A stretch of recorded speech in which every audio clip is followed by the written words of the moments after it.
It's time to rest, my old adversary. Never.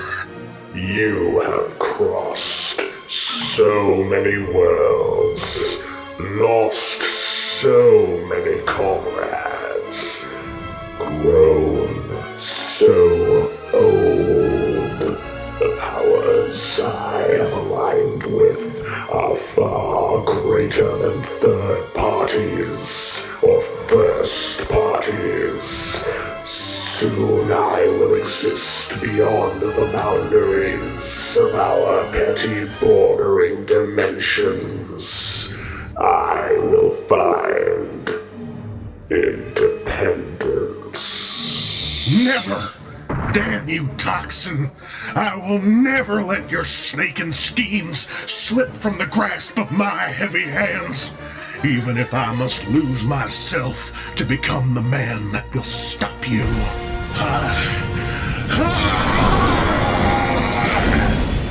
I will never fall flaccid so long as my justice burns hot and heavy. You will no longer stand between me and my destiny. But I will. I told you.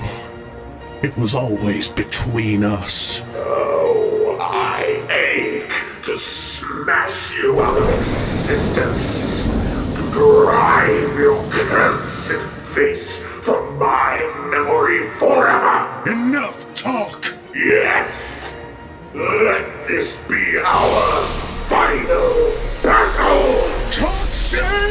Doctor!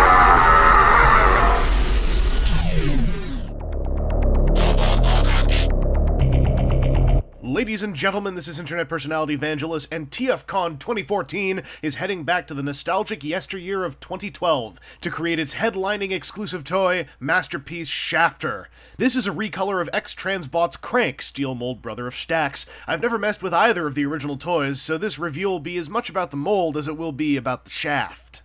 The Masterpiece Shafter truck mode is a lot bigger, boxier, and chromier than his smaller iGear form. The cab sculpt has got a lot of MP-esque fine detail, like door handles and blinker lights and a Turbo brand insignia on the front grille. It's also got translucent windows, properly Shafter red, and revealing some haphazardly jumbled chrome canisters within. Speaking of that chrome, it's shiny, it's bold, it picks out a lot of the right details without highlighting the wrong ones, and so far it isn't coming off in visible, chewable flakes. Though it is certainly a fingerprint magnet. And it kinda rides the line of tasteful chrome and slightly tacky chrome. The ratio is close. While Shafter can roll pretty well on his foursome of big bad tires, a lot of this is thanks to the two guns stored in back. Remove those and it's like pulling out the spine of his vehicle mode. Nothing locks the robot hips, and the center area acquires a propensity to sag. Oh, also, something about MP10, something about trailers, pull, tug. I'm not sure who uses this more than once for the novelty, but whoever you are, I'd like to shake your hand. The X-Transbot Huff Pipe Shaft mold is the simplest and most straightforward thing to transform below the belt. There's nothing tricky about Masterpiece Shafter's nether regions, you just gotta pull and twist and slide and BAM! Legs. Up top, things are a little trickier, but it's only really hard the first time. Once you get used to how the shaft's arms cram into the tight space of his truck cab and play a game of switcheroo with the front tires, the mystery's kind of over. I feel like I should be scared of the clip-on red support struts, but so far they've been quite rigid and durable. And thus, Masterpiece Shafter stands erect in his robot mode. I gotta say, he looks bigger in person than he does in pictures. He's looking more huffer than ever before, mostly to the credit of what X-Transbots were trying to do with the Crank figure that this guy's body is based on. He's got very similar color placement to 2012's Shafter, with a few red highlights on his chest and some gray thighs. The Master Shaft carries over Crank and Stax's chromey arm feature, something I honestly could have done without. It's not poorly done chrome, but it really makes him feel more Huff than Shaft. It's also at this point that I realized his yellow is way colder than 2012's Shafter. A lot of the orange warmth is gone on the 2014 rendition, and I rather miss it.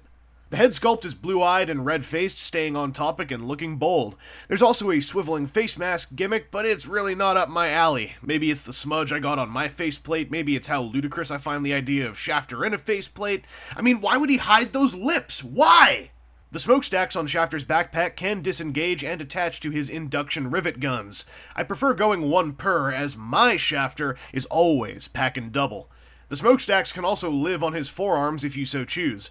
But most importantly, you can apply the Stacks backpack transformation to try and take a little bit of hufferosity out of MP Shafter's silhouette.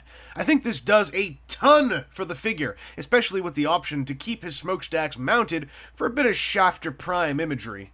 Or foreshadowing? Penis jokes. Shafter here is based on Crankenstacks. I've not messed with them before, so posability time, yo. There's a ball-jointed head. And regardless of how you have the backpack oriented, because there's a big hinge here, you can get some easy access to the head posability. And for something based on Huffer, that's pretty good, just all around, official or unofficial. This guy's shoulders are simple ball socket joints. There's a nice big cut up here to allow for some outwards motion. This little thing can move as well. That's from the transformation, but if you need to, you can get it to do that for the full outwards I'm flapping my arms thing. Unfortunately, there's one thing these arms are really good at doing. One of them, actually, more so than the other, but if you're posing stuff, then eventually this thing might just pop right off. And then getting it back in, it's not too hard, but because it's such an open chasm, it can take a couple tries to get used to what angle you have to shove it in by. There are double-jointed elbows due to the transformation. I don't know why that hand was backwards, but I've fixed it. And they're not bad. I mean, they're not obtrusive. They look okay even when they're bent like this. There is a wrist swivel, and there's even, like, a knuckle joint. You can't get him to, like, have his hands splayed open, so it's perhaps a slightly ineffectual knuckle joint, but yo, it's there. It kind of helps when he's holding onto his guns. There is this, pseudo ab joint here. Like, his abs will move, his body will crunch forward, all this stuff will stay there. So I guess it's up to your taste in that case. There is, however, a waist swivel. It's just a mushroom peg sandwiched between all this stuff, and it works pretty well. Also mushroom pegged and sandwiched into his pelvis are his hip joints. And, this is kind of a bummer. I've had this problem on mine. I know at least one or two other people had this problem with their MP Shafters. Let's get him to stand still. Let's get him to just, stand. Nope. Okay. Well, let's get you to stand upright. Nope. And this is with him, like, leaning forward a bit. If you have him, like, stock straight, he is going to start tilting back pretty easily. Now, I've gone in there to take a look at how this hip assembly works, and it is literally, like, you pull 3 screws out of the pelvis, and you can open it up, and there is nothing inside except for that, and the waist. 3 mushroom pegs. You just dip the hips into some floor polish, let them set overnight, which I didn't do, which I think is why this deteriorated quite quickly, and then eventually you can get the hips to be kind of tight again. But man, there's so much empty space in there, it feels like there was going to be some kind of ratchet system, and then there just wasn't. And the friction just ain't there on mine. Your mileage may vary, of course. May vary? Yeah, YMMV. His knees are a single joint. They don't bend quite 90 degrees, unfortunately, but I'm not too miffed about it. I mean, getting him to sit down is kind of a bummer, but when I mess around with this thing, because it's on a sliding joint, I can't see how easily a double joint could have fit in there unless there was more assembly in here than just that. So maybe that's down just to an engineering decision.